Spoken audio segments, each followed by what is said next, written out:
Good evening, Dhamma friends.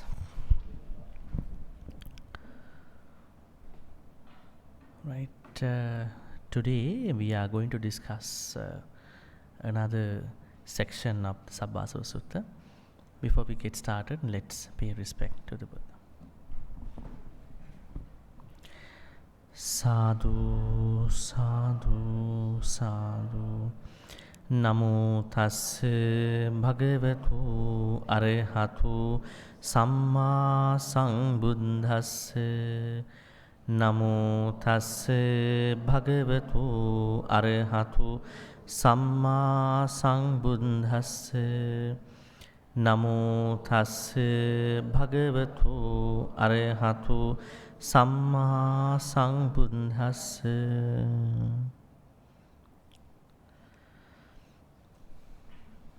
Were you able to do a reading of the last section? So you need to do some homework probably. Otherwise you will forget. Whenever we finish a certain section, better to do a revision. Right? Revision in the sense of understanding what we talk. So last Monday we discussed about Patisevana. Right? Patisevana.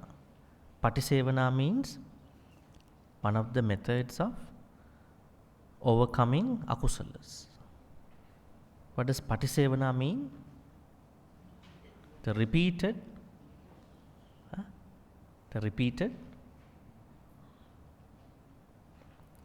reflection of the needs, basic needs. There are 4 basic needs: clothing, food, shelter and medications. When we do not do that, when we do not repeatedly reflecting upon how we eat, what we eat, where we eat, how often we eat, how we get dressed, how we look at our dressing, what are the perception of how we dress, how other people dress, and how we use houses, real estates, properties, and then what are the perceptions that we are making over time about our houses, inheritance. It connects to many things: inheritance, wills, and then the perception that we have about our medications, drugs, medical systems, doctors. So it's a very broad conversation about basic needs. So ways and means how you look at them, how you perceive them, can make kusala or akusala. So we are going to minimize any akusala that are arising from the unwise use. I would say when you don't do the repeated reflection about these aspects, basic aspects, then you are mostly coming out of akusalas, that you are developing akusalas on a daily basis. Right? So once we finish, then you should be able to incorporate into life. Right? Isn't it? Otherwise it's going to be a on the cushion meditation. Nah? People meditate on the cushion. Once they off the cushion, everything is gone. Fall back to the earth. The real meditation happens when you are off the cushion. Right? Not on the cushion. On the cushion meditation is good to develop, deepen, intensify. But that's not the real time where you're getting distractions, akusalas. In the same way, these teachings you might write down, you might note, you might watch. So you are carrying a lot of Dhamma seeds back home, but you never plant sometime. They are things that you might probably put inside a shelf. In order to plant the seed that you are listening, understanding, you need to plant it. How to plant it? Practice, application. That is the only way. I understand different people respond to practice differently. It's like a good drug responds to different people differently. But you can try. You can try your best. right? There is no harm. If things are not successful, 100%, but you are trying your best, right? Even the repellents or what you call sanitizers don't say that they have 100% protection. 99% kills bacteria. 99%. 1% is not sure. That means this guarantee is not anywhere. So we are trying to practice. Not just to say practice. How to practice? To do some little projects, not to do everything in one day. That is how you're going to do. If you want to improve your life, do certain little projects. Little bit of good karma, little bit of good action, little bit of good speech. Not that on one day you are going to talk the whole good thing. Can you do that? You will never do that. Right? Now in Sri Lanka there is a long held discussion about to conduct a Dhamma Sanghayana council, Dhamma council. Normally these councils happen in the olden days to preserve the Dhamma. After the third Sanghayana, to dispel the wrong bad Sangha. Right? Now the Sanghayana, the word Sanghayana came up, they think we have to remove the bad Sangha. Right? But you cannot do such a very big project. In order to develop Buddha Sasana, you cannot do a very big project. You have to do small projects, little things.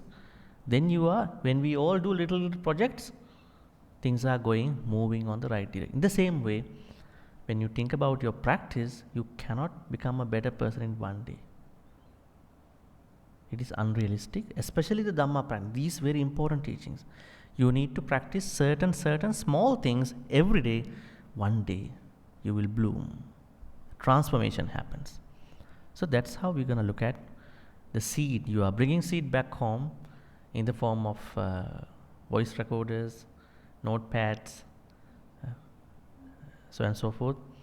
But they won't be planted as long as you're going to put them into practice in small ways.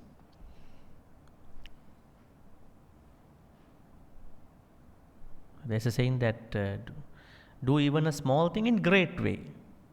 Right? Do even a small thing in great way. Interesting. Now we are going on to our topic today, Adivasana Pahatapa.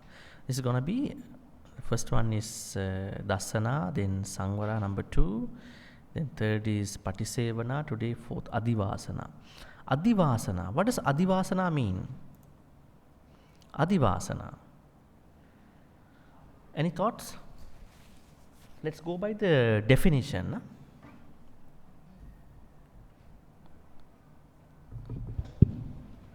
Let's go by the definition of Adivasana. See this word. Interesting word. Which color is better? Blue, black? Huh? Blue color. Is it good? Oh.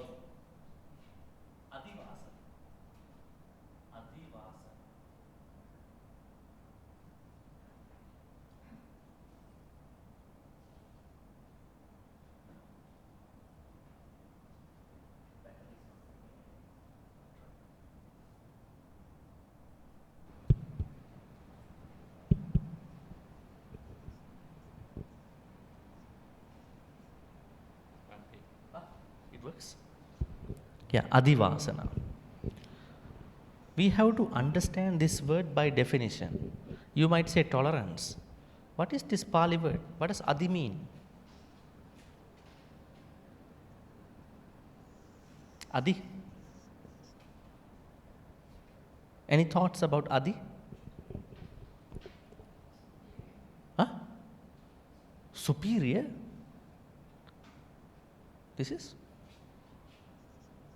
Do we have superior thing in Buddhism? Huh? Supreme.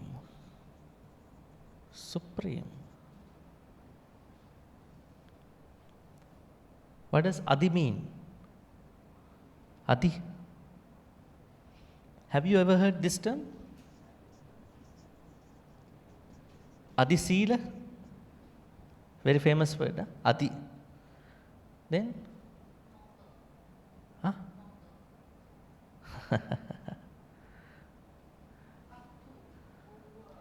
Huh? Noble? Noble means Arya. Arya. There is a particular Pali word for that, noble. Arya means noble. That's why we need some Pali. This is the issue. This could be tolerance, patience, forbearance, whatever you name it. And this could be, this is how you think. These superlative terms. Huh? Abnormal? Oh, that has gone way beyond than these sections. Abnormal? No. Huh?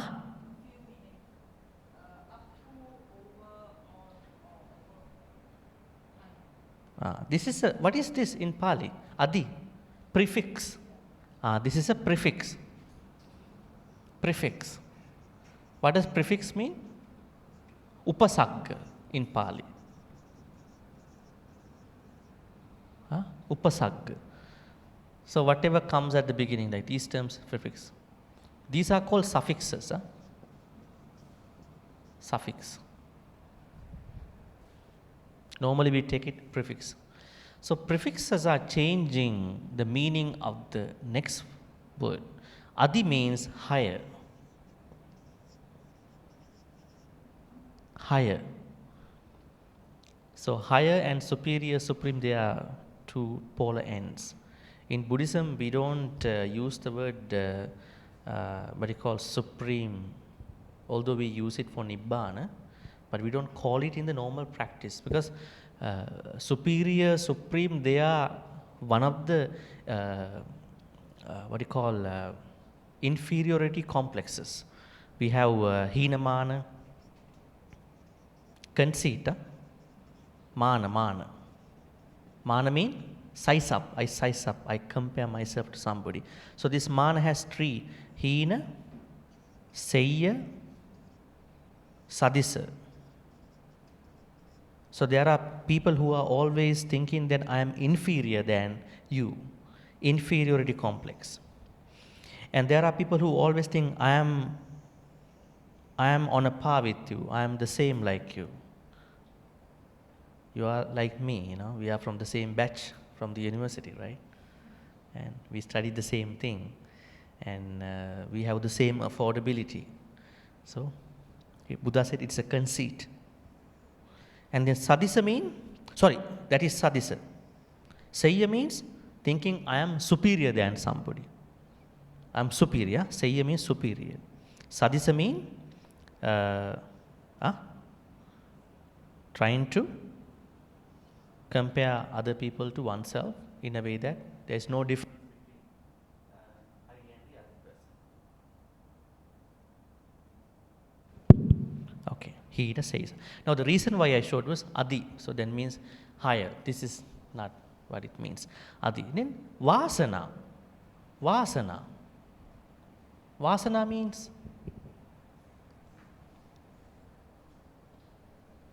interesting word, no? Vasana. Now, Vasana has been a formed word. Normally the word comes from Vasati. Vasati means to live. To live. That means to live.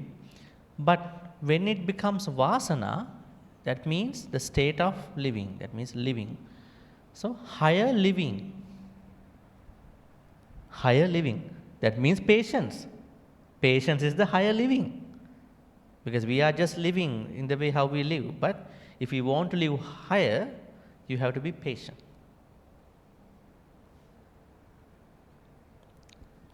Right? Adivasana. Another meaning of vasana is another context that originally come from vasana actually. Vasana means previous karmas. Another meaning of vasana is, you can come over here. You got a seat in the first row.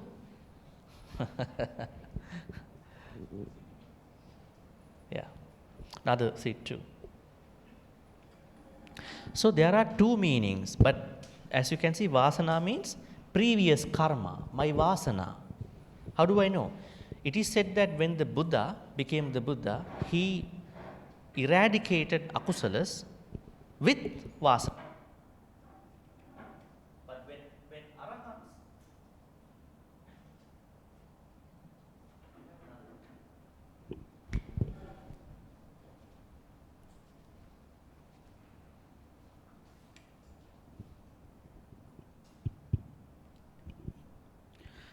now when this is the Buddhas,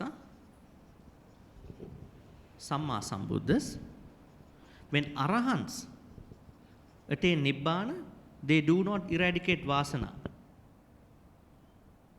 Sansaric habits, we call them habits, previous karmic habits. One example is that, now there was one arahant called Pilindivacha. He calls everybody as an outcast. Even if you meet him, he might call you, hey outcast, how are you doing today? But he's an arahant. Because he has been a Brahmin for many thousand lives. So the Brahmins call the inferior caste to be outcast. Right? So it is because, just because you attain Nibbana, arahants do not cut the vasana part. Only the Sammāsambuddhas eradicate that. Interesting, huh? That is another meaning of vasana, but this is not the meaning here. This meaning is to live. That means to live higher or higher living. That means patience.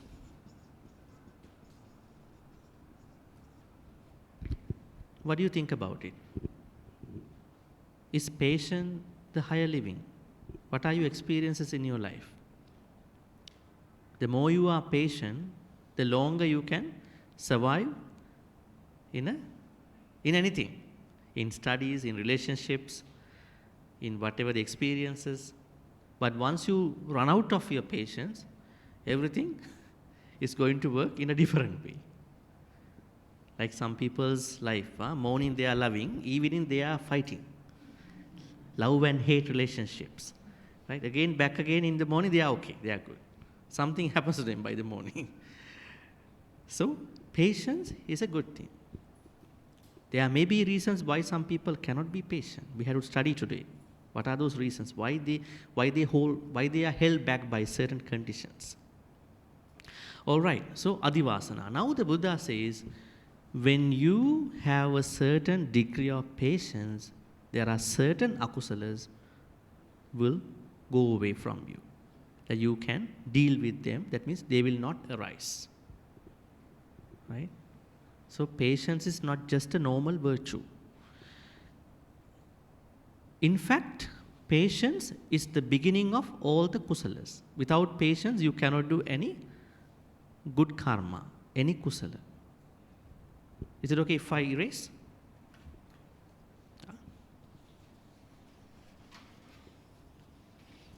Do you agree with that statement? The Buddha said in one place, patience is the root of all the kusalas. Patience is the root of all kusalas. You will name it good karma, good thing, whatever. Now you have heard about akusala roots, right? Lobha, dosa, moha. Right? What are the roots of lobha, dosa, moha? Āsavas. These āsavas, 3 āsavas. But you have never thought about the roots of the kusala. You might say, no, it might be alobha, dosa, moha, dana, metta, panya. But the real root, even the greatest root of dana, metta, panya is kanti, Kanti. You could say adivasana in a verb form, but the true name is Kanti. Why is it?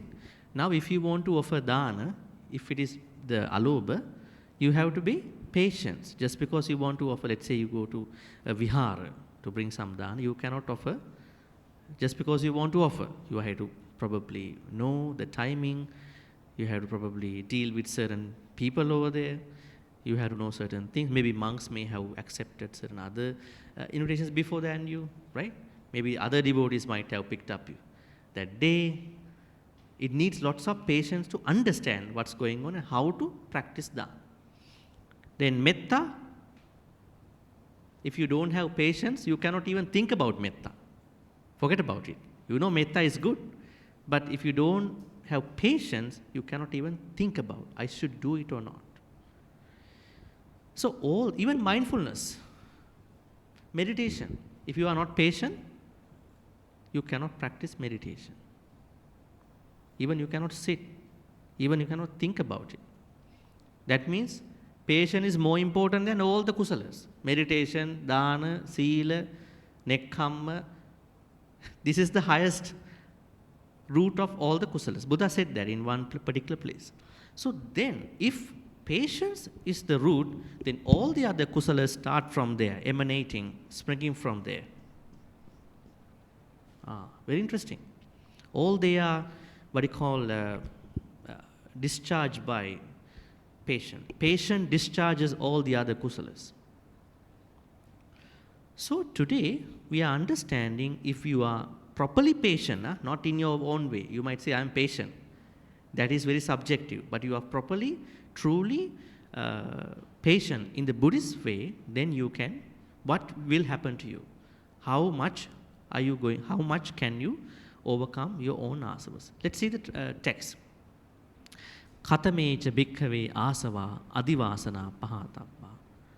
What are the āsavas that you can overcome by practicing patience?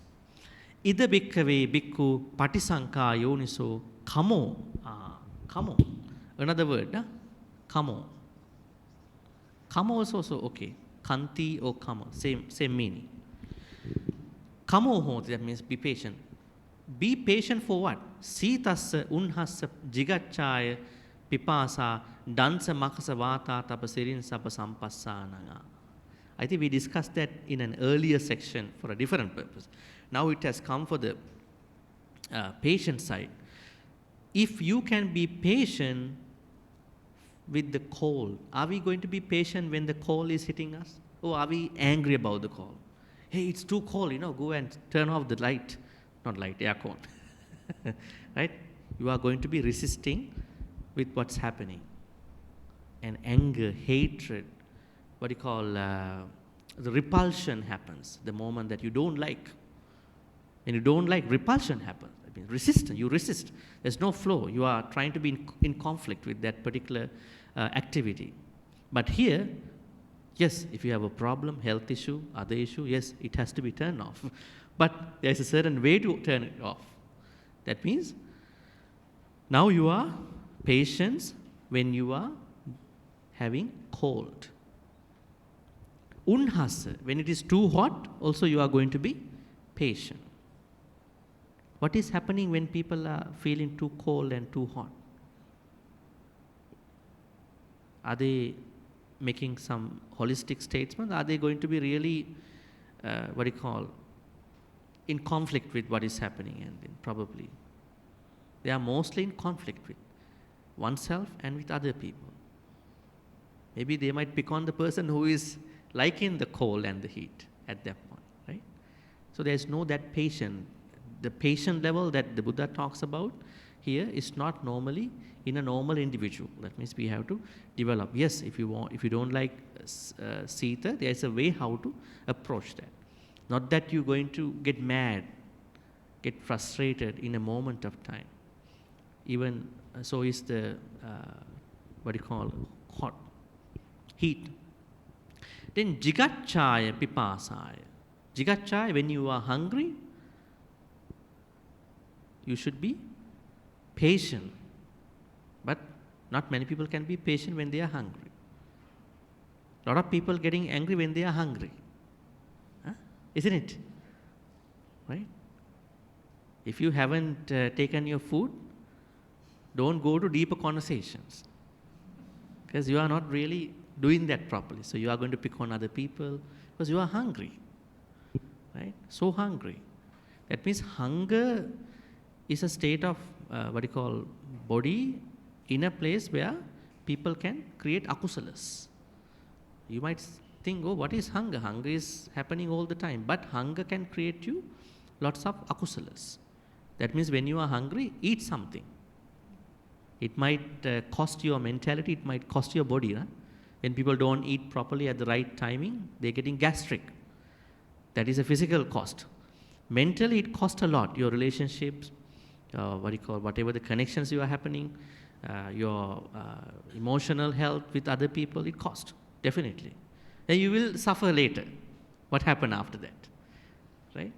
Sometimes you can't repair it too. So, jigachaya. Then pipasaya. Thirst. When you are thirsty, drink something. Right? There is no such thing that you have to suffer with that hunger and then thirst. That means you need to have, if you don't have access to these things, you need some level of patience. Jigachaya, pipasaya. Then dansa, makasa, vata, these are some of the attacks that can happen from animals. Dansa means, I already explained to you, dansa, a get fly. What kind of fly is that? This fly is normally available in farming places. Huh? They are drinking blood on cows, those big guys. Not a normal fly. Dancer. Makasa? Huh? Our friend, huh? Mosquito. Mosquitoes. So, in case the gadflies are going to come and sting us, in case the mosquitoes are going to come and do something, vata, wind, atapa, hot sun, sirinsapa, reptiles, sampassana. Right? Now, this has to be understood according to the Buddha's time. Buddha's time, these animals were troubling others, people. Nowadays, we don't have lots of issues. We don't have gadflies. We are not living in a farming place. Makasa, yes, we have issues with mosquito. I think this issue comes when you are not keeping your house clean and tidy, at the same time not closing your doors and windows properly. Right? And then vata, yes, we can take care of us from wind. Atapa, we have umbrellas and we have lots of things. Sirinsapa, we don't almost not see any reptiles nowadays, right? Because of this construction, because of the industrialization, you don't see reptiles. Reptiles have gone some other places unless you bump into them. But at that time, there were certain issues with these aspects. So, whenever these issues are awaiting, then the Buddha asks people to patiently handle with these things. Then interestingly, another part is telling something very insightful. Duruttanang, duragatanang, vachana patang. More than the previous things that bug us, that bother us, this emphasizes a very different area of our impatience. Duruttanang. Duruttanang means duruttanang. Duruttana means ill-spoken. Ill-spoken. Now you know what are we going to talk about here? Words, speech. Duruttanang, duragatanang. Duragatanang means duragatanang.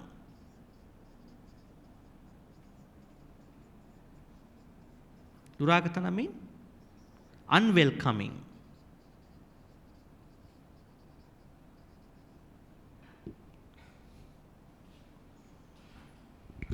Now, we might be very, I would say, irritated when other people are bad mouthing about us, when they are ill speaking about us, at the same time when they are unwelcoming us with their own speech styles, then vachana patang. The Buddha said we have to have a very higher level of patience when other people are going to ill speaking, I would say bad mouthing or using unwelcoming words for us.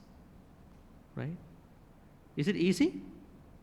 Is it easy to be patient when you hear that somebody bad mouth about you? What is the first perception alongside the feeling that comes to you? It depends on the person. Your anger will go high if you know the person very well, if that person is very close to you. Right? But if somebody who is far away, you don't mind that, right? Because you don't have a close association with that person. But if the person is close to you, but you hear that this person bad mouth, you feel like, what is this? Right? So your whole internal world seems to be like collapsing because you trusted that person. So at this point, we have to learn some Dhamma things about speech. Speech, huh? Let's learn about speech. I will keep it. Huh? It's good till the end. What is speech in Buddhism? Speech. Huh? Vacha. How does, vacha is the word. Speech means vacha. We had to say samma vacha. Samma vacha. Wholesome speech. Huh? Wholesome, not just a speech. According to the Buddha, how does speech arise? Our words, how do they arise? Huh? Mind? Yes, definitely. But what are the Pali context? Huh? Pardon me? Sankap. Yes, supposedly sankap. So, samma ditti, samma sankappa, samma vacha. Yes, you are right.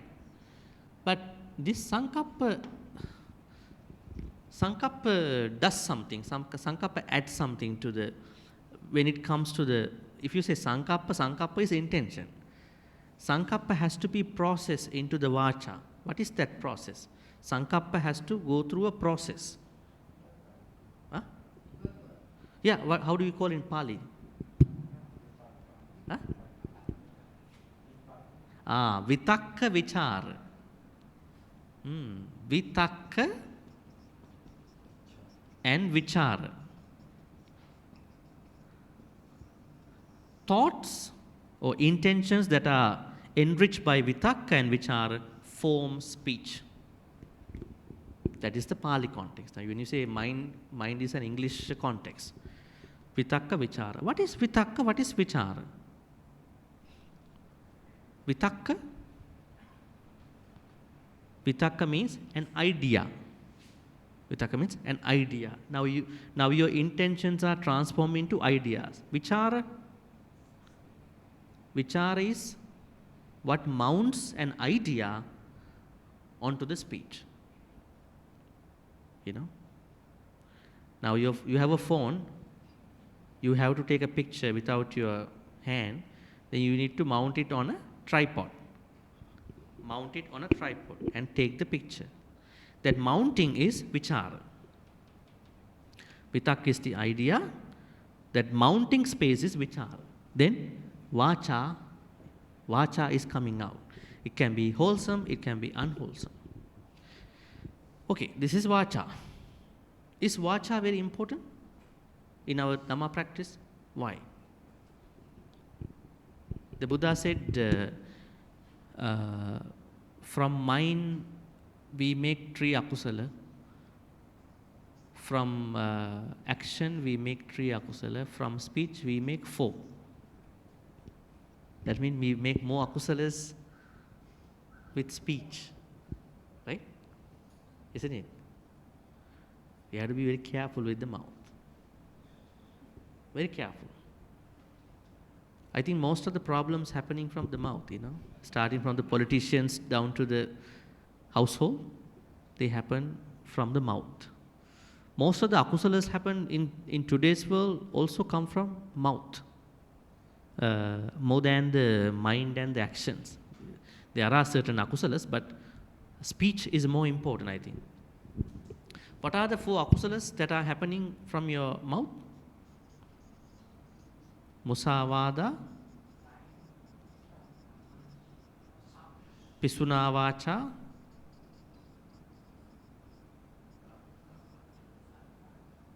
Parusavacha, Sampappalapa. Why do I write in Pali? Then your understanding will become very specific. That's why I write in Pali. If I write in English, people may translate differently. Right? Sampappalapa. Then we translate.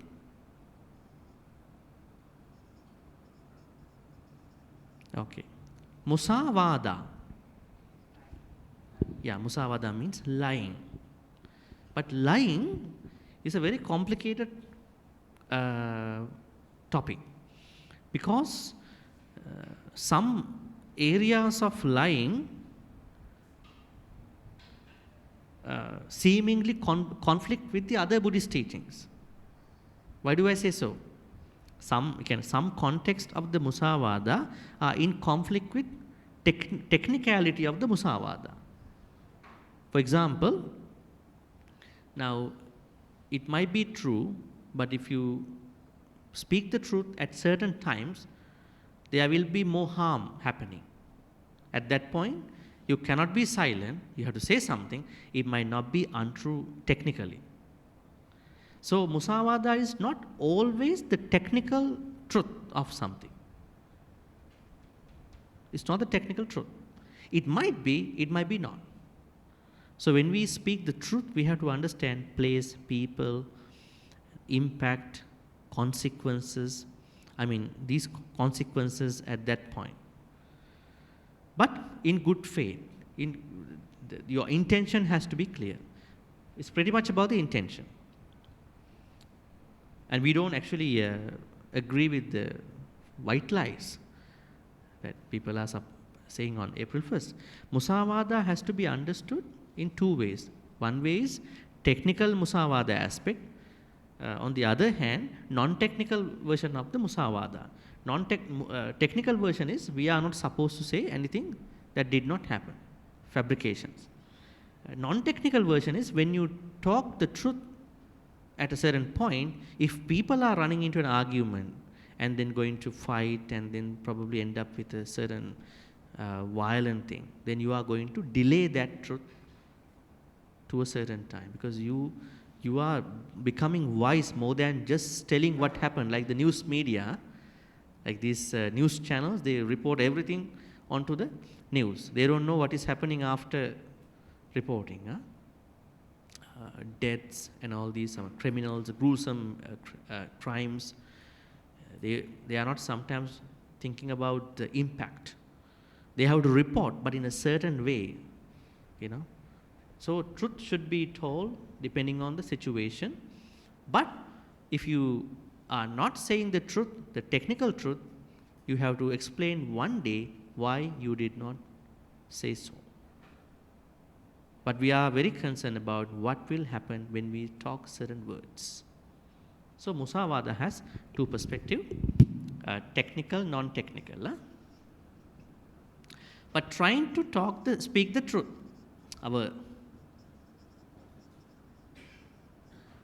The Buddha said in one Dhammapada stanza, one requirement to be reborn as a Deva is speaking the truth.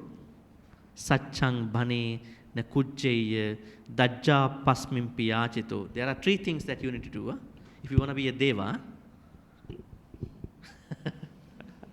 Speak the truth.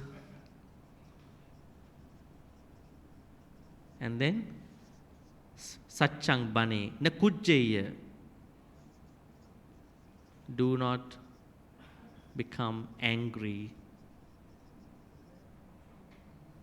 Then 3rd thing is give what you can. This is interesting. Give what you can, not what you cannot. Very interesting. Dajja pasmi, even a little. So speak the truth. The Buddha says, Satchang bani, na kujjeya, don't be angry. And then, Dajja pasmimpi yajitu, etehi tinitanehi, through these 3 steps, Gacche devana santike, somebody goes to the devas. 3 ladders to go to the devas. So if you are angry, you have no place for going to be a deva, to be with the deva. So speak the truth. Very interesting. And it is said devas very much like people who speak the truth. Right? And it is said that since the Bodhisattva time of Shakyamuni Buddha, he never spoke a lie. Therefore, when he talks, a smell of a blue lotus is emanating from his mouth. Interesting. These are some of the things. Anyways, so going back to the first ones, Musavada Veramani.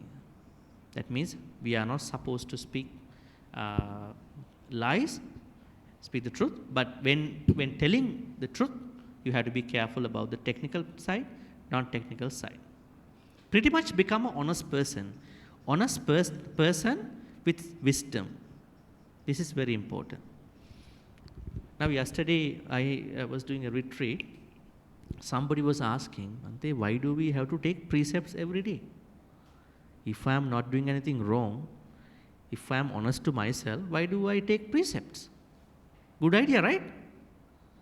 If you are honest, why do I take, when I go for the puja in the morning, I take it. Lunch puja also I take it. Evening puja also I take it. Dhamma talk also I take it. For what? Because this might be a ceremonial thing, but it's my practice. I said, it's a good idea. Thank you for coming up with that idea. But don't discuss this with a normal average people, it might be a different thing. So in the same way, I'm saying, speaking the truth is as such. So if you have some honesty with wisdom, you know what to talk, where to talk, and you are maintaining this part. Then Pisuna Vacha. Pisuna Vacha. Pisuna Vacha means? Pardon me? Slandering. If we make it more simple, harsh speech. No, that's the third one. Pisuna Vacha means?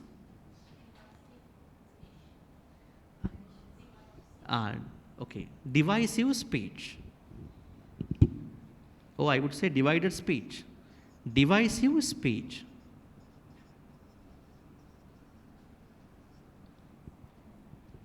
That means when we talk, we should be able to unite people together, not to divide people. Now, politicians, when they talk, they divide people to get votes. The more people are divided, the easier they can get the vote everywhere in the world, either in a conservative perspective or a very liberal perspective. So, when you talk in your household, try to think whether my speech leads to a division among my family members, division between me and my husband, me and my wife, right? Always think about it. Then you are very careful about what you are talking. That's very important. Even when you are talking with friends, right? You have to be very careful. Am I uniting the people, my friends, or am I trying to divide them separately? People divide others for what? For certain things. Maybe they are jealous. Maybe they have an ulterior motive. Maybe they don't know what they do. Not sure. Right? They don't know what they do. They just do it. Only when somebody is very mad, sorry about that. Oh, they have no idea at all. So we have to have some tolerance about these people, but these are actually having some motives. Okay, and then Parusa Vacha. Parusa Vacha means harsh speech.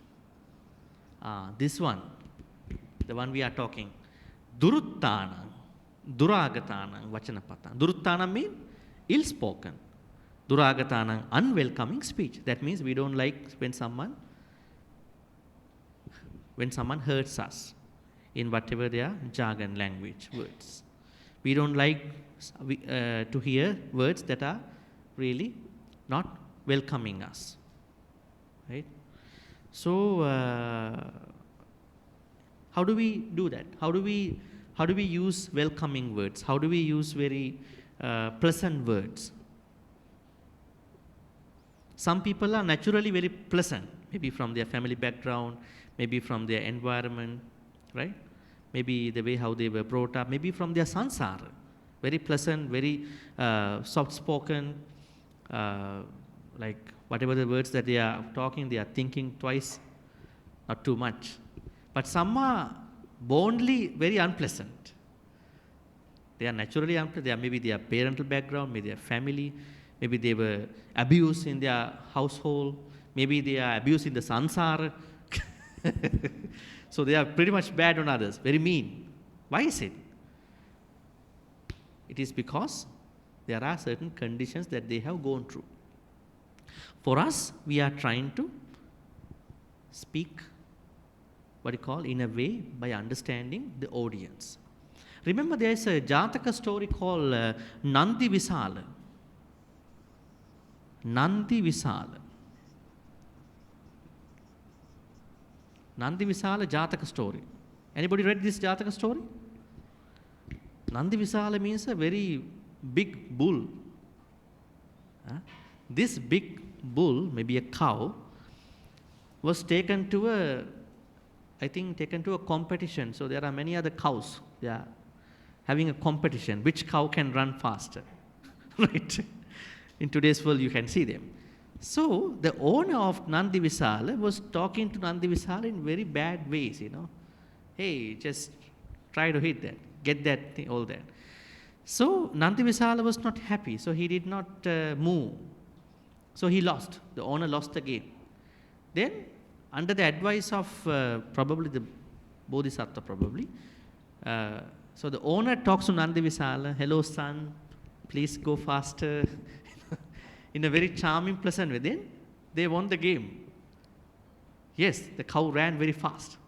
And even the animals like to be called in pleasant, good words. I think you can feel that. If you have a pet, they know the tone. If you raise the tone, they know. Right? What about the humans? It truly like that thing.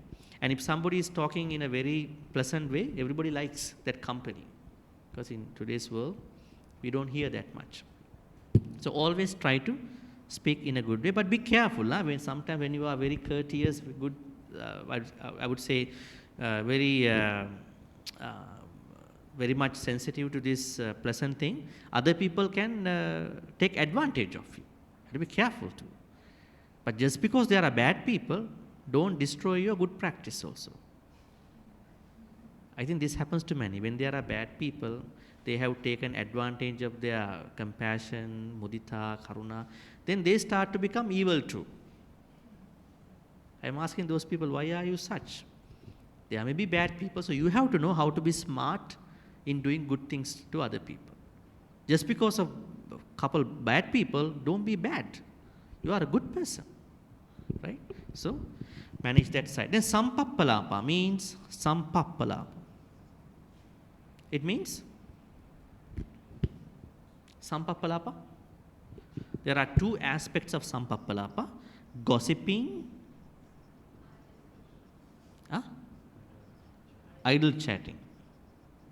There may be many aspects, but I would just divide them into two. Gossiping. Gossiping is not a good speech. What is gossiping? Any thoughts? Gossiping?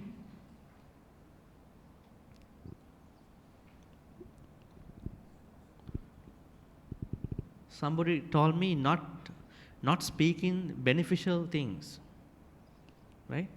Not speaking beneficial things. Then I said, what about one gossip? There are two gossipers. One gossiper talks beneficial things to another gossiper. Interesting, right? One liar talks lies to another liar. But this is interesting. One gossiper talks beneficial things to another gossiper since morning till night. They are talking about what happened with one of their friends. Huh? It's not just beneficial actually. Gossiping means non-virtuous talk, especially wasting time, wasting your precious time. If you really know your value, you will never spend 1 minute of your life. Because you don't know the value of life, you will waste, especially by gossiping. A good analogy is that if you are busy with work, you are really thinking about your work. I'm busy, I'm at work, don't call me. Right? But if you really know the true value of your life, you will never spend 1 single second. Right? Gossiping. Then idle chatting. Idle chatting means, in the Buddhist way, what is the time now? 9:22. We have time until 10. Now let's talk something. This kind of approach, just wasting time, just idling. But we understand each moment is very important to us. So now you can see the different aspects of speech. But here the Buddha says that we have to develop more patience toward ill-spoken, duruttana, and duragatana, unwelcoming words. How to do that actually? Now let's say all of a sudden somebody is going to mean to you and trying to talk bad things to you and then trying to be very unwelcoming to you. What could we do according to Buddhist teachings? It's not a very random thing. It can happen anytime, right? May I ask you, what can you do when somebody is very mean to you in their speech? What you may have done is that you were mean back. Huh? You were mean back. Why you were mean to me, I am going to be mean to you as well. Huh? Patience. Yes, we all know we have to be patient. But patience is not coming at that time. At that time, I'm telling off the cushion, that off the cushion time, there is no patience. On the cushion, you are, oh yeah. I'm good now, almost going to attend Sotapanna now, I'm asking what to do. Smile it off. Huh? I usually just Smile. Okay. Interesting. Huh? Ignore, run away. But that person doesn't let you run away. Hey, stay. You cannot go anyway. Yeah, practice upekha. Not easy at that moment.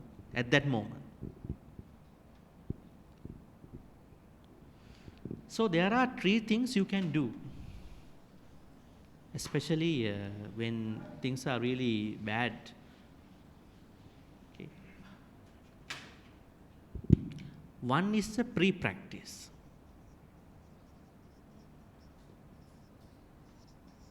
One is during the time. One is a post-practice. Now let's say you are angry. You became angry just now. Then this is what you are supposed to do. Can we practice metta when we are angry? Difficult. Then it is not a during practice, it is a pre-practice. Metta is a pre-practice. It's not a practice that you are trying to do during the time. Then, during the time, what can we do? So if metta cannot be, then how about how we do karuna? If metta we cannot do the fundamental one, then how can we go to karuna? They are higher states. Metta, karuna, mudita, upekka.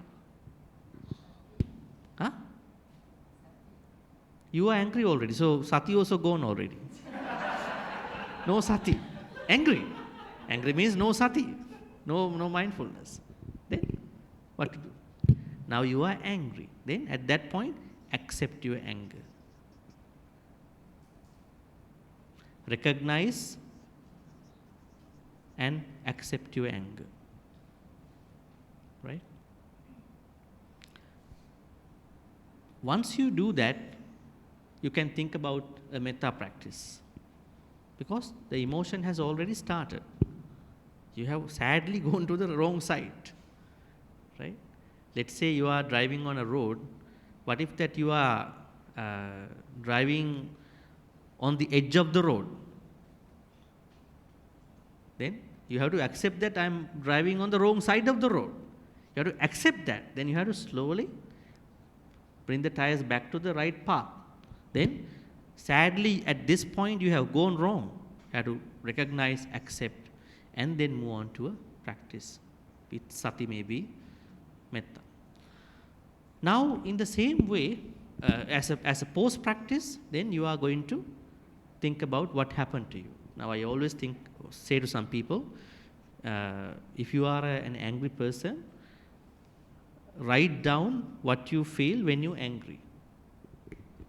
Then read that later as a post practice. Then you see how evil can you go. It's very good actually. Then you will know that evil nature that you don't see when you are normal, good. Now let me ask you, where is our anger now? Can you become angry anytime? Huh? If somebody push your button, you'll be angry, huh? In the wrong way. So, if you can be angry anytime, your anger must be staying somewhere now. Where is it? Where is your anger now? Huh? If you can be angry anytime in your life, even now, if you can be, if you want to be, then that anger must be present somewhere in your thought structures, emotional structures. Then where is it lying?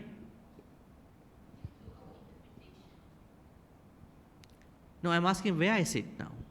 Where is the anger? Anger is sleeping now, huh? Isn't it? Yes, it's sleeping. We call it anusaya. Anusaya in Pali. In English we call latent. Latent. They are sleeping. We call it a cobra, snake, sleeping now. Let them sleep, huh? If they wake up, how they wake up? Conditions that are favorable to the snakes come, then they're going to wake up. So we have to be very careful when the conditions are coming favorable to the anusayas, lobha, dosa, moha. So now we are talking about a different aspect of this pre-practice during post. When somebody is angry, when somebody is talking bad to you, how would we respond to that person as a pre-practice, during, post-practice? That's interesting. Pre-practice, yes, metta, definitely we have to practice metta. So we practice metta in the proper way. What is the proper way to practice metta? How to practice metta in the proper way? We have to go to the Metta Sutta. How did the Buddha ask us to practice the metta? How? If you read the Metta Sutta, you can see that. Naparo paranni kubbeta, nati manyeta katta chinang kanchi, vyarosana patiga sanya, nanya manyasa dukkha miccheya. With vyarosana and patiga sanya, let no one, naparo paranni kubbet, let no one cheat another. Cheating. Cheating. Is this a big issue in today's world? Very wise teaching. With vyarosana patika sanya, let no one cheat another. Then, second line, naparo paranni kubbeta, nati manyeta kattachinang kanchi. Let no one, nowhere, insult another. Naparo paranni kubbeta, nati manyeta, insult, kattachinang kanchi. Let no one, nowhere, insult another. That means cheating, insulting, nowhere, no time. With Vyarosana means anger and Patigha means ill will.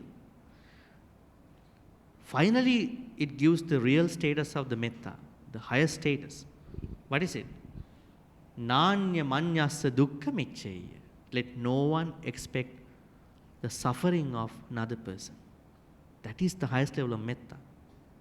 Let no one expect suffering, unhappiness of anybody in this world for whatever the reason. You may have reasons to justify, but you will never go to that level. That is the highest metta. How many of you have heard other people saying, it's good that happened to this person? Very good. He should suffer. There is no metta at all. They have their own metta. They do metta to their loved ones, their preferred choices. That is not metta. That is nepotism, favoritism. That is not metta. Metta means you are having this bigger, larger, broader perspective to every living being. Then, if you take another example from Metta Sutta, Tittang charang nisinnova sayanova yavatassa vigata middu etang sating aditteya brahmametang viharang idamahu. The Buddha said, when you tittang, stand, charang, walk, nisinnova, sit, sayanova, lie down, yavatassa vigata middu, as long as you are awake, you are not sleeping. Etang sating aditteya. This sati must be brought up. What sati? Metta sati. That means metta sati means this metta should be brought up. Because etang sating aditteya, brahma metang, this is the highest state of mind of anybody. Now we have different states of mind. We have karma, lust, anger, delusion, what you call mudita. But out of all, metta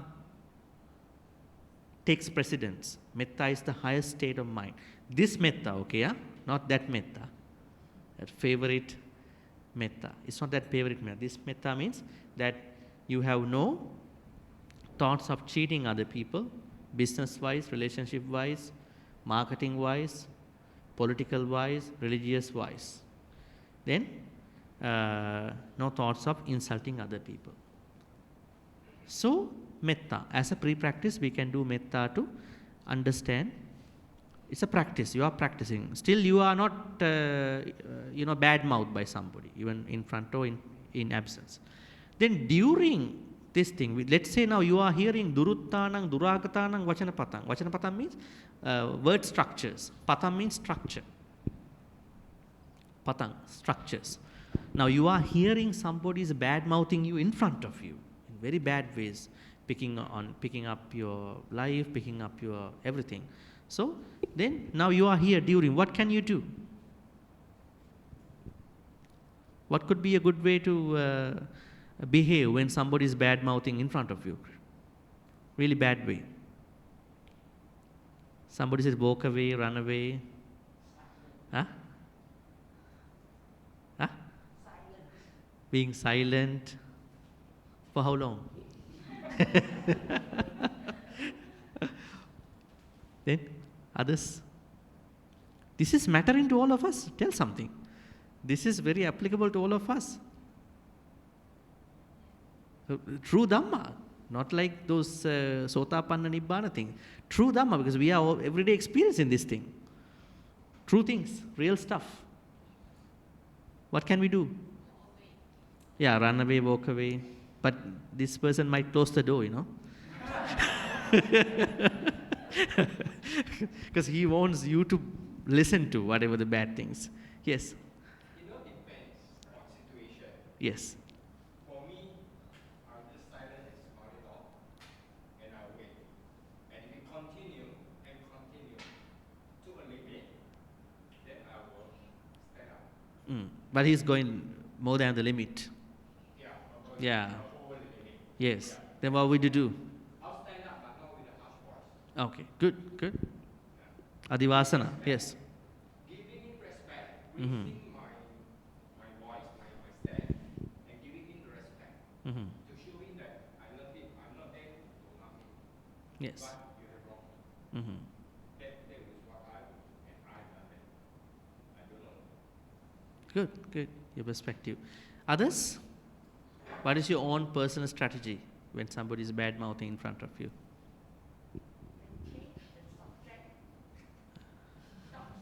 So they might say, don't change the subject. They say, so what? Don't change the subject.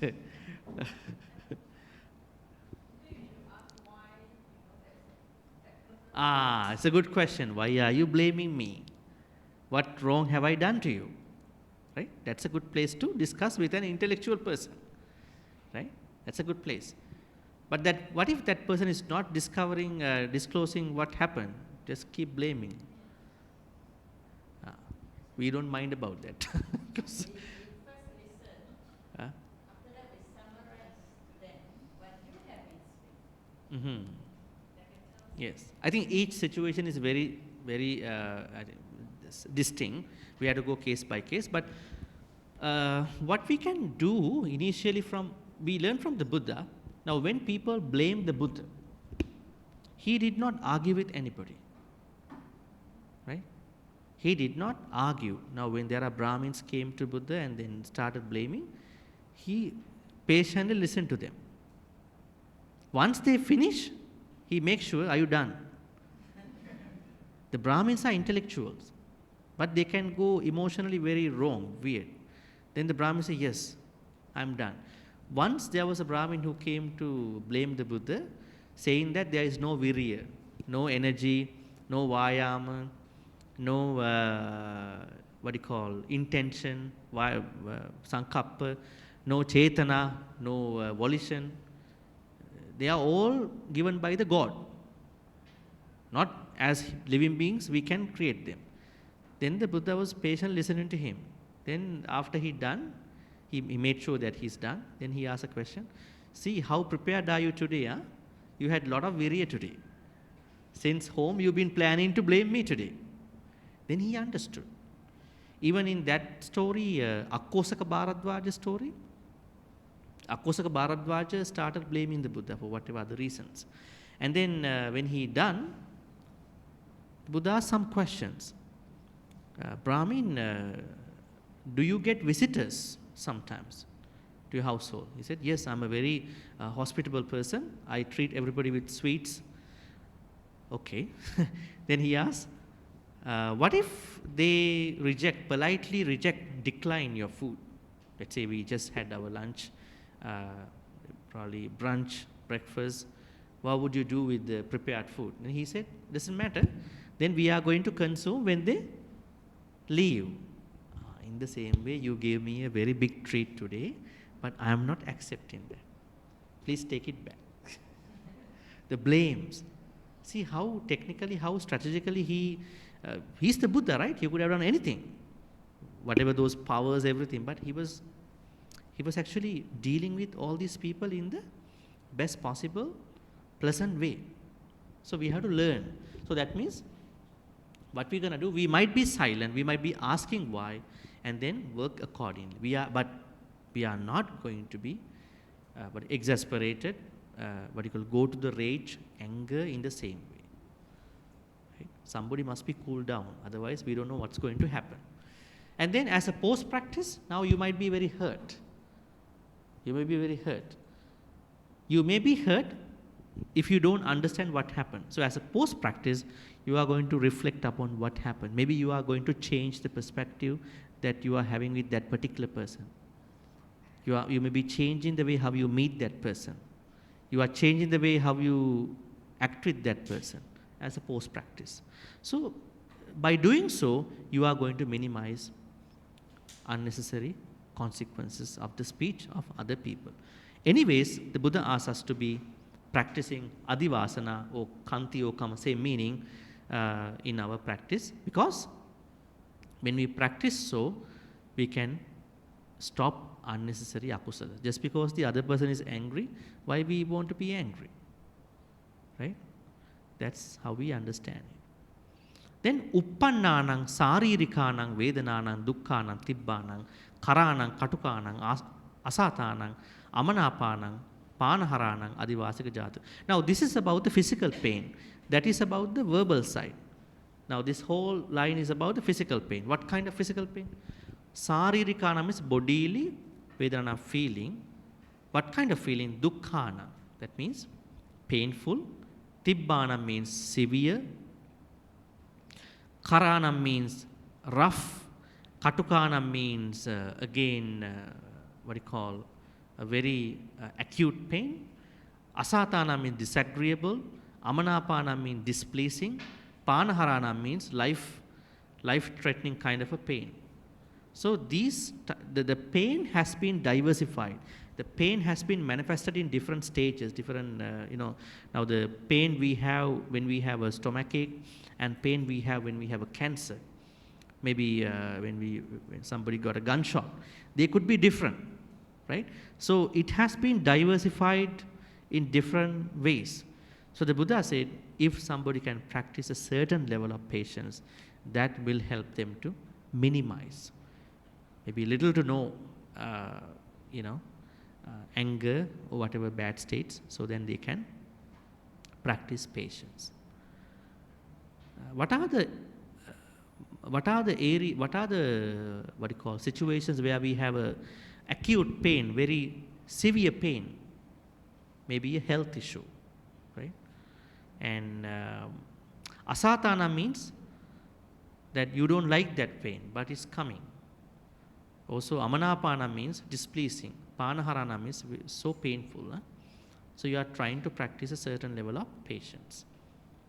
So once again, if you can see from the beginning, on one side it's about the temperature. You are practicing certain patience to understand the weather side. On one side it's about the thirst and hunger.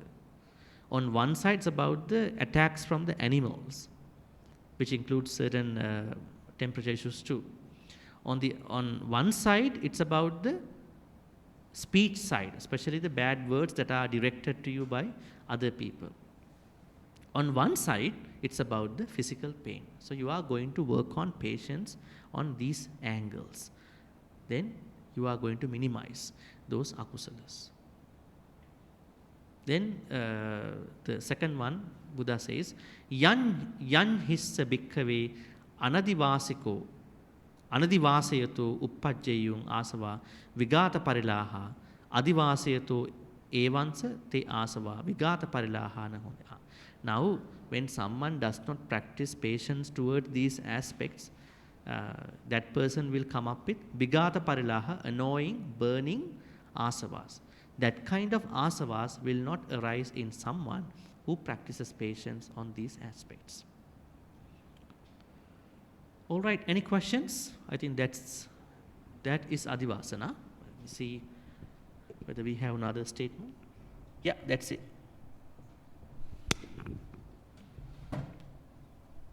Any questions? Yes. Okay, I'm talking about Musabada. Yeah. You mentioned. Do you have a mic? I think they can hear me. You can hear me, right? No, good for the recording actually. Yes.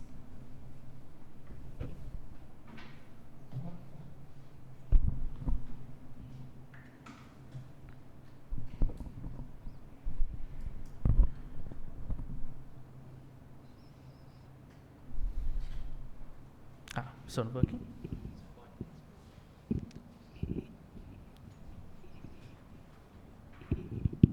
Okay. On Musabada, as mentioned that we should speak the truth. And not trying our best. Yes, Yeah. and not to tell lie. So, what about situation like this in the sense that the person has a very bad habit, and you know that by continuing with this habit, the person is going to end up in some trouble, which has happened and is going to happen again in the future. But at the same time, this person has a lot of ego, high pride, and knowing that if I speak the truth, the person is going to feel very hurt. He is going to get hurt because that person is full of egoism. So what should I do in situation like this? Thank you. Well, I think in that kind of a situation, we can be, if you really think we can do something, we can be smart. Maybe I think we can be friendly with that person if we really want to do something.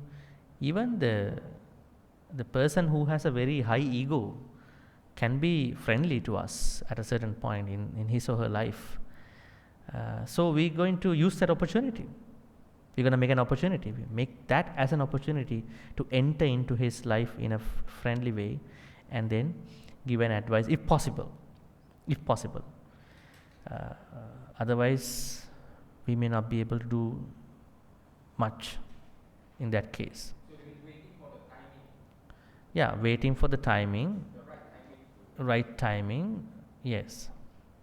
That is something we could do. Maybe bringing him to the right person. Yeah, some people can be changed. Yes. Then we think that this person is a long-term, ego person, but we can change them in a certain good way, wise way. But if you're going to change that person in a very an unnecessary way, there are other bad things will happen too. So we have to be careful. Yeah.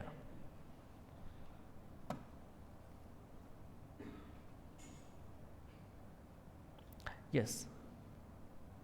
Let's take the mic, please.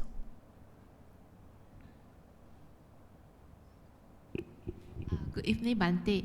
So, if one aspired to be, to have more kusala and less akusala, does it mean the wise person, he must be wise enough to find the right place, like monastic, to be stay in, or and also find friends that is Buddhist minded, so that the person will have less akusala and more kusala. Yeah. What's your focus? My focus is that If somebody has more kusalas and less akusala, then? My question is that, does it mean that one has to find the right place to be in and then right friends to associate with, so that this person will have less akusala creation and more kusala? Yeah, that's So a good means criteria. The person must be wise enough to find the person's friend, one's friend, and also must know where to go to spend their leisure time. Yeah. First of all, we have to understand the teachings of the friends in Buddhism. Right? There are two types of friends in Buddhism. One is good and bad friends. One is kalyana mittas. So there are two categories. Good and bad friends were given in the, where is it given? The Buddha has extensively talked about the good and bad friends in a sutta. Where do we find it? Sigalovada Sutta. Can you remember the names of those friends? Huh? Anyadattuhara, Vachi Parama, Anuppiya Bani, Apaya Sahaya. Are these good friends or bad friends? Huh? Bad friends. Then there are 4 good friends. Upakaraka, then Anukampaka, Samana Sukha Dukkha, Attakkaya. 4 bad friends and 4 good friends. Then the Kalyana Mittas, they are different category. So we have to understand these two. Then only we can look at this question. What is Anyadattuhara? Someone, you may have a friend who is always coming to you, take something away from you. Give me something. Right? He or she is always trying to take something away, but not at least equally contributing to you. Vachi Parama is a liar actually. Only a talker and liar. When you ask something, he or she might say, if you had asked me last week, I could have given to you. So he or she is going to treat you from the past. Or he or she might say, if you will ask me by next week, I will be able to give it to you, but not will give it to that person too. Vachi Parama means someone who is treating you from the past or the future. Also a bad friend. Then Anuppiyabani means this friend approves good things and bad things. Do we have such friends? Let's not talk about lies. Yeah, it's a good thing. Let's lie. It's also a good thing, right? So there are people who don't have any standards, Their standards are in the corner of the row, Pretty minimum actually, minimum level. And then the last type of friends is apaya sahaya, party friend, take you to cost your money, Yeah, apaya sahaya friends, party friends. And the good friends are 4. The first one is, what's the first one? Upakaraka, supportive friend. Then Samana Sukha, who is always checking on with you. Are you good today? Did you eat? How are you doing today? Are you okay? That kind of good friend. Huh? And a lot of caring happening. And then Upakaraka, Samana Sukha Dukkha. Then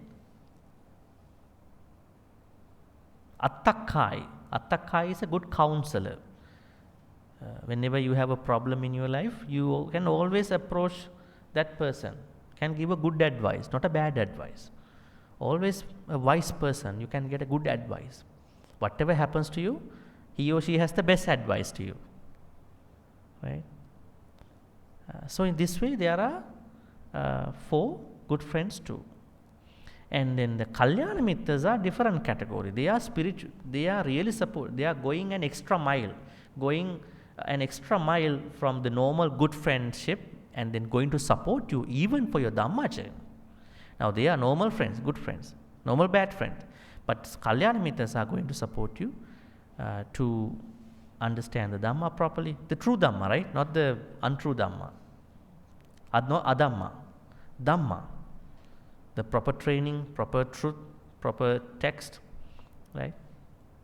So, as a normal layperson, when you want to associate good people, yes, one of the criterion is that going for a person who has this Kalyana Mitta nature. Definitely they must have less akusalas, right? Less akusalas and more kusalas, yes. Because you won't be able to find out somebody who is 100% working on kusala, because it's a worldly world, right? Yes. Makes sense? Yeah, but it's a good approach. But the problem is, how do we know whether they are doing kusala or akusala? Most kusalas, akusalas come from the mind. We don't know what's happening, right? So that means we have to associate them for some time. Don't just trust somebody in 1 day, 2 day, 1 month. Then we know that they are spiritually good people. Right? Any other questions about today? Adivasana? Yeah.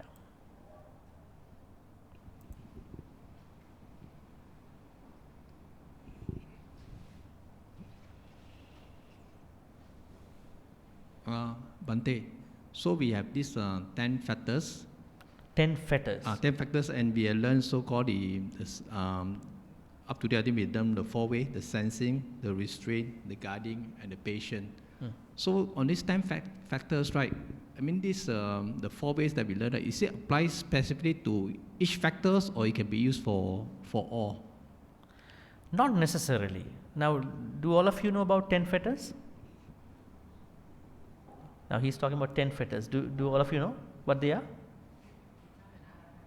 When you want to attain Nibbana, there are structured akusalas that you have to overcome. They are structured one.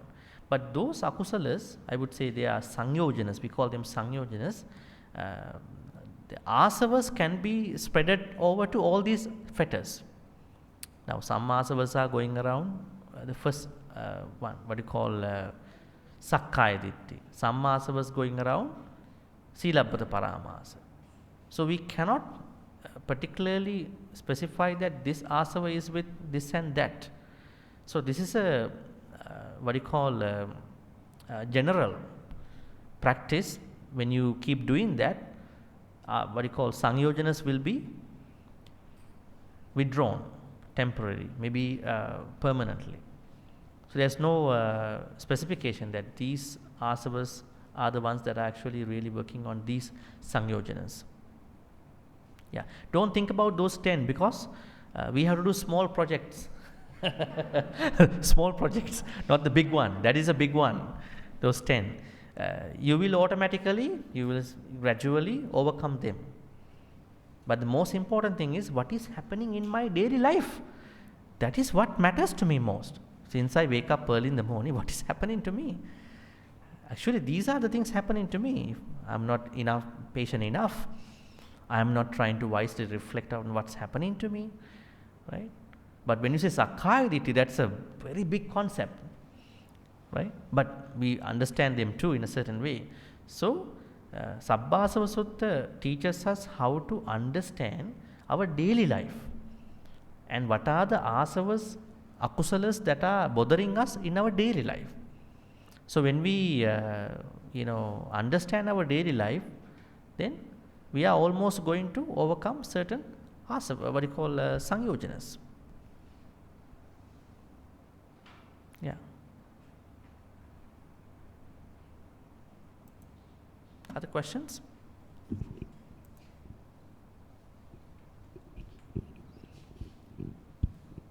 Bhante, Jenny. is there any way to practice patience? Asking me a good way to practice patience? Yeah. I think in order to practice patience, we need to practice virya in a certain way, because if sometimes we are too much with virya, our energy has to be there. Without energy, without a proper level of energy, patience is difficult to practice. And when you think about patience, the best thing is to understand, accept what's happening. No resistance to the conflicts. That is an easy way to think about patience. Once we are in conflict with things, phenomena, events, situations, we create an enormous amount of resistance. So from that point onwards, there is no patience coming up. So recognize, accept the situations. That will help you to understand patience. Now, even these are situations. You have to accept them. Huh? Now, think about Sitasa Unnahasa weather conditions. Weather or maybe artificial conditions of weather, temperature. They are situations. The more we understand about the coldness, or I would say heat, then the more we are patient. So we have to understand, recognize and accept the situation. That itself helps us to come up with lots of patience. So there is not a shortcut, unfortunately. No shortcut. Recognizing and understanding what's happening is the basic to the patient, right?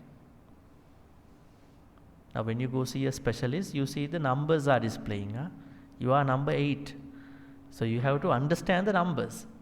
1, 2, 3, 4, 5, 6, 7. Only you will come, right? Your turn will come. In the same way, we have to. Now, why we are impatient in most places? Because we don't understand what's happening there. So develop more understanding about what's happening. It will give you the urge. The room for patience. Everybody knows it's good to be patient. So more understanding. That means you need some sort of anapanasati. Right? Anapanasati is the good way to practice a certain level of clarity of the mind. Right? That will help you. See the clarity of the mind. Any other questions about Adivasana? Has anybody lost any major important things in your life because you didn't have enough patience in your life? Did you lose people due to impatience? Huh? Lost friendships. It cost a lot, huh? If it costs money, it's okay. but if it cost very beautiful, good people, because we didn't have lots of understanding, some clear understanding about those moments, situations. So patience will arise naturally when you give more when you understand more about the situation. I normally call it a tip of iceberg, you know. The tip is on the surface, and then the iceberg is below the sea level, right? But if you're going to make decisions based on the tip, but not from the iceberg, then things are going to work in a different direction. Any other questions?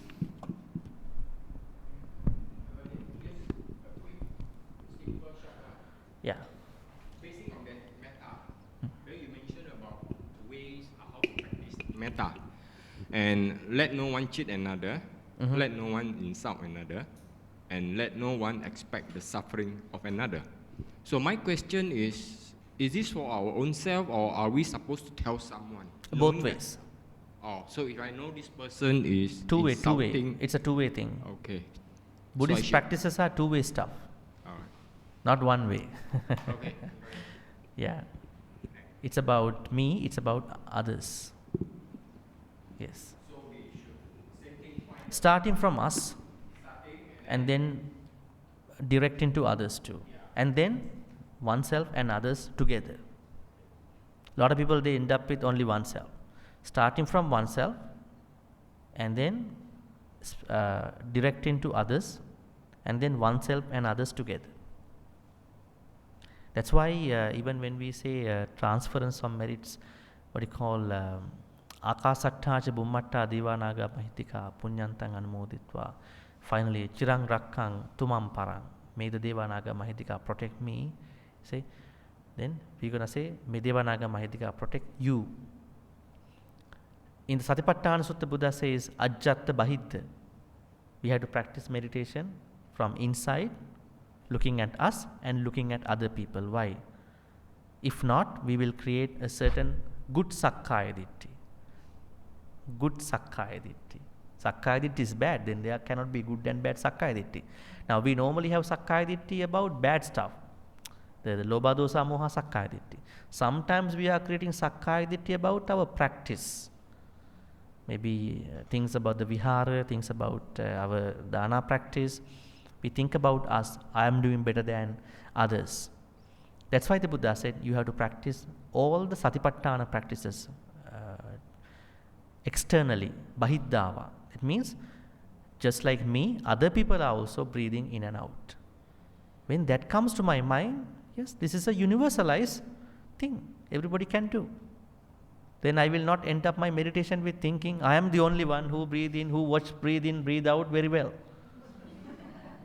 Buddha knew that people get into this issue.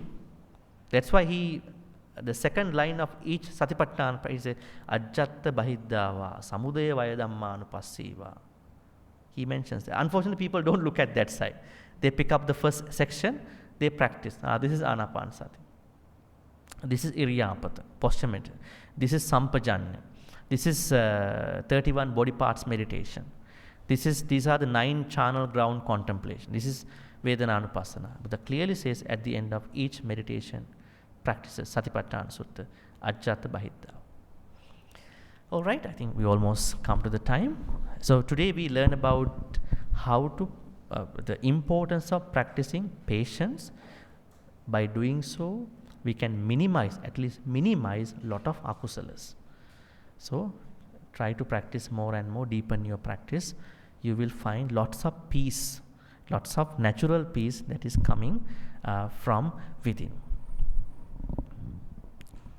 Alright, so may all the good karmas that we've been making today be transferred to all the Deva, especially be transferred to the departed ones. May departed ones be well and happy. May they finally attain the supreme bliss of Nibbana. Sadhu, sadhu, sadhu.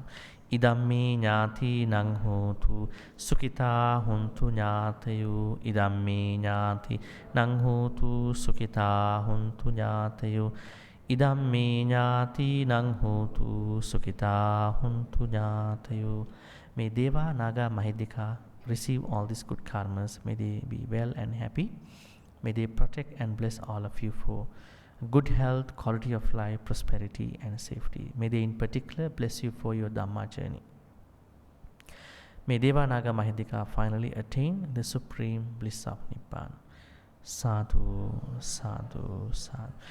Ittavatacha ammehi sambatang punya sampadang sabbe deva anumodantu sabba sampatti siddhya. Ittavatacha ammehi sambatang punya sabbe bhuta anumodantu sabba sampatti siddhya. Ittavatacha punya sampadang sabbe satta anumodantu sabba sampatti siddhya. Akasatthacha Devanaga Mahindika punyantang anumoditva chirang rakkang tuluka sasanang akasattha cha bhummatta. Devanaga Mahindika punyantang chirang rakkang tudesanang akasattha cha bhummatta. Devanaga Mahindika punyantang anumoditva chirang rakkang tuluka sasanang chirang rakkang suttumang parangti chirang rakkang tutvang sadati. Also, may we be in the company of Kalyana Mittas, may we be not in the company of Papa Mittas till we attain Nibbana. Thinking thus, we are going to make this wish. Imina punya kammena mame bala samagamu satang samagamu tu yava nibbana pattiya. This is an announcement. You know, this upcoming weekend there's a 2-day meditation retreat, staying retreat that I will be conducting. If you would like to join, you can join for the retreat. I will be discussing about 16 upakileses for this retreat. Very interesting, given in the Anumana Sutta in Majjhima Nikaya. So this retreat's theme is how to overcome 16 upakileses. Alright, so finally, may all the good karmas which we've been making today, accumulating today, be supportive and helpful for all of us to attain the supreme bliss of Nibbana. Sadhu, sadhu, sadhu. Abhivadana silis niccang vaddha pachayino chattaru dhamma vaddhanti ayuvanno sukhang balang ayurarogya sampatti sagga sampatti mevacha ato nibbana sampatti iminati saminjatu. Sadhu, sadhu, sadhu. Alright. Wishing you a good night. Safe driving back home. Huh?